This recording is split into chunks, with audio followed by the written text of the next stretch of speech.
Le commentaire d'arrêt est l'exercice du juriste et de l'étudiant en droit. Il s'agit de rédiger entièrement une fiche d'arrêt en allant plus loin que cet exercice, en reconstituant le raisonnement qui a conduit à la solution donnée par une juridiction. L'objectif d'un commentaire d'arrêt est d'apprécier juridiquement le sens, la valeur et la portée de la décision étudiée dans une démarche critique. Le commentaire d'arrêt porte presque toujours sur un arrêt de la Cour de cassation ou du Conseil d'État.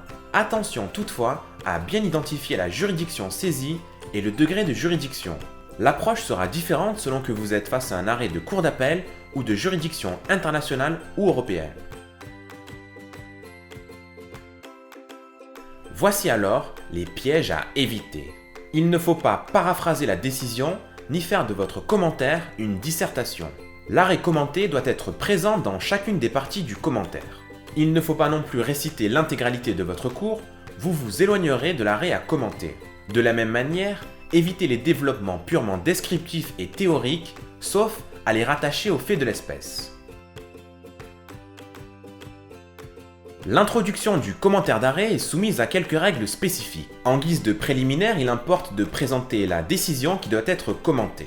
Nature de la juridiction, date, questions juridiques traitées. Vient alors le moment de rédiger votre fiche d'arrêt et donc votre introduction. Voici pour rappel les 6 étapes de votre fiche d'arrêt. Les faits, la procédure, les prétentions des parties, le problème de droit, la solution de la juridiction et l'annonce du plan. Les faits de la cause doivent être exposés. Attention, seuls les faits utiles, c'est-à-dire ceux qui ont une influence sur la question posée au juge et sur la solution donnée, doivent être sélectionnés. Ensuite, il vous faut exposer la procédure en retraçant l'ensemble du processus judiciaire en commençant par la saisine du juge de première instance.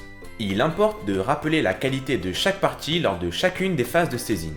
En effet, un demandeur en première instance peut être l'intimé en cour d'appel. Vous devrez commenter les prétentions de chaque partie, préciser les juridictions qui ont rendu des décisions antérieures à celles qui doivent être commentées, les dates de ces décisions et le sens dans lequel elles ont été rendues. C'est alors que 2 thèses juridiques apparaîtront, celles des 2 adversaires. Le problème de droit correspond à la contradiction de ces 2 thèses qui sont les prétentions des parties. Enfin, le problème de droit est suivi par l'exposé de la solution qui est la décision prise par la juridiction. L'introduction se termine par l'annonce du plan des développements qui vont suivre. Commenter un arrêt consiste à en expliquer le sens, en apprécier la valeur et à en étudier la portée. Le sens est entendu comme la signification de l'arrêt. La question qu'il faut se poser est pourquoi la juridiction a adopté cette solution. La valeur de l'arrêt vous conduira à réfléchir sur la rectitude juridique de la décision, sur sa cohérence logique, sur sa conformité au droit positif, à l'équité. Il s'agit d'un examen critique de la décision. Enfin, il vous faudra apprécier la portée de l'arrêt, c'est-à-dire rechercher son influence sur l'évolution postérieure du droit positif. En fait, cette partie du commentaire diffère sensiblement selon la date à laquelle a été rendue la décision en question. S'il s'agit d'une décision déjà ancienne, il convient non seulement de rappeler les solutions jurisprudentielles qui lui étaient antérieures, mais encore de retracer l'évolution qui s'est postérieurement dessinée. Ici, la consultation des codes pourra vous être utile. En revanche, si l'arrêt est récent, il faudra vous risquer un pronostic et essayer d'évaluer les conséquences de cette décision sur le droit positif. En particulier, il importe de rechercher si la décision est de principe, c'est-à-dire si elle énonce une règle générale et abstraite susceptible d'être appliquée aux cas similaires futurs, ou bien s'il s'agit simplement d'une décision d'espèce où les juges appliquent les solutions déjà existantes. Il vous faudra aussi définir si la solution rendue est une confirmation ou un revirement de jurisprudence. Une fois que vos idées sont à plat, il vous faut maintenant construire votre plan. Dans un commentaire d'arrêt, il est préférable de ne pas trop rechercher d'originalité dans votre plan. Il faut un plan simple. Un plan en 2 parties, 1 et 2, composant 2 sous-parties A et B, est donc conseillé sans qu'il soit question de l'imposer.